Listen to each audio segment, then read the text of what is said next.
Alright, so here I'm going to show kind of how I set up my drawing software for when I want to draw.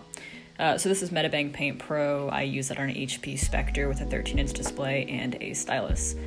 Here you'll see in the top left corner, that is the navigator. That's just basically an image that does not change regardless of how I move around the image. Just kind of helps me see everything.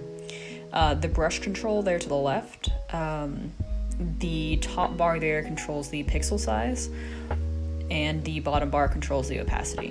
You see there, I can kind of alternate it. Depending on the brush, that window will have different things. So you can see I'm using the watercolor brush for this demonstration, and so it's got the color mixing level and the complement respectively.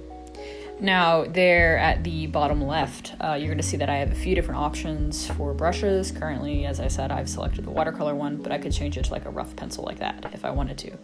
Then you'll see top right, that's going to be the color selector. I could change the color on the right bar and then kind of mix around where I want it to be on the square. The layer below it is the layers. That top bar there controls the opacity. You can see how I could change that opacity if I didn't like it. And the kind of selector below that with the drop-down menu talks about the kind of blending layer that's going to be. That helps me achieve all those really cool things that I can do with light. That's very difficult to do in traditional art, and so I enjoy those options. If you add more layers, you can erase one layer without messing up the other ones. That's one of the best things about digital art, honestly. It can also change whether they're visible or not.